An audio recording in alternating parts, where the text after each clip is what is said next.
صحابی کی تعریف یہ ہے، صحابی کی تعریف جس نے رسول اللہ صلی اللہ علیہ وسلم کا ایمان کی حالت میں دیدار کیا ہو اور ایمان کی حالت میں اس دنیا سے رخصت ہوا ہو، اسے صحابی کہتے ہیں۔ اور ایسے حضرات صحابہ کرام کی تعداد 5 نہیں ہے۔ مسلمان اتنا کم ظرف نہیں ہو سکتا، ایک ایمان والا اتنا کم ظرف نہیں ہو سکتا کہ اس کی گنتی صرف 5 تک رہے، اس کی زبان پر صرف 5 تک رہے، اس کی گاڑی کے پیچھے 5 تک ہی لکھا ہو۔ مسلمان ایسا ہو ہی نہیں سکتا۔ کیوں؟ ایک مسلمان کا عقیدہ یہ ہے جس صحابی نے میرے نبی کو دیکھا اللہ نے اسے پاک کر دیا۔ تو اس لیے 5 تن نہیں، ہمارے لیے نعرہ ہونا چاہیے سب تن پاک، سب تن پاک۔ اس کو اپنی زندگی کا حصہ بنا لیں۔ تو صحابی کا مقام اور مرتبہ یہ، ساری امت کے کتب، ابدال، غوث، علماء، اولیاء، اتقیاء، اصفیاء، مفسرین، محققین، سارے مل کر بھی اس صحابی کی شان کو نہیں پہنچ سکتے جس نے رسول اللہ صلی اللہ علیہ وسلم کی خدمت میں سب سے کم وقت گزارا۔ تو ان خوش نصیب صحابہ کرام کے کیا کہنے جو دن میں آقا کا 5 مرتبہ زیارت فرماتے تھے۔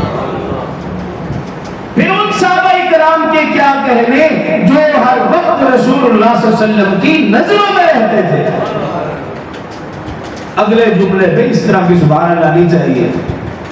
ان صحابہ کرام کی خوش نصیبی کے کیا کہنے جو میرے آقا کی نظروں میں بس چکے تھے۔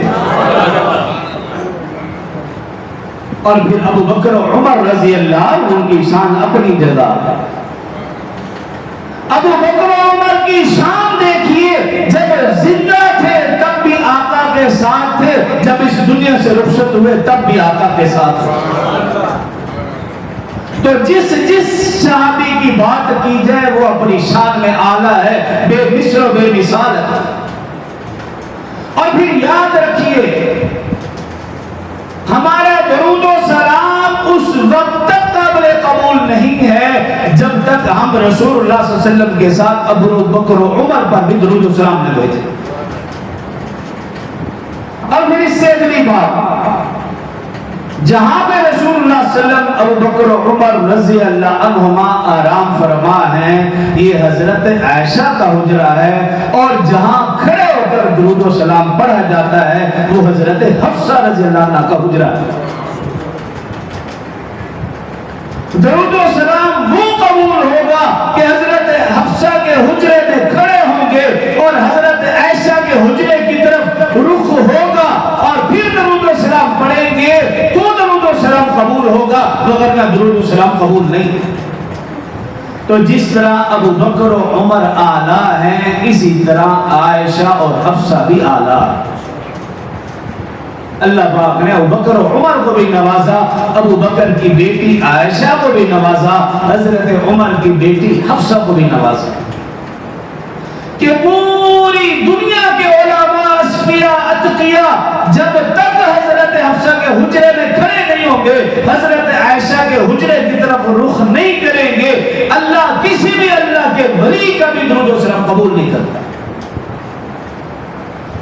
اور پھر اس سے اگلی بات، یہ تو انسان ہے، رسول اللہ صلی اللہ علیہ وسلم نے فرمایا روزانہ صبح 70,000 فرشتے، روزانہ شام 70,000 فرشتے میرے روضے پر حاضر ہوتے ہیں، درود و سلام پڑھتے ہیں۔ فرمایا جو فرشتہ ایک دفعہ درود و سلام پڑھ لے گا قیامت تک باری نہیں آئے گی۔ علماء، اصفیاء، اتقیاء جب تک حضرت حفصہ اور حضرت عائشہ کے حجرے کے پاس جا کر درود و سلام نہیں پڑھیں گے قبول نہیں۔ انسانوں کے ساتھ ساتھ فرشتوں کے لیے بھی یہی حکم ہے، 1.25 فرشتے، 1,40,000 فرشتے روزانہ کی بنیاد پر جب تک وہ حضرت حفصہ کے حجرے میں کھڑے نہیں ہوں گے، حضرت عائشہ کے حجرے کی طرف رخ نہیں کریں گے، تب تک ان فرشتوں کا بھی درود و سلام قبول نہیں۔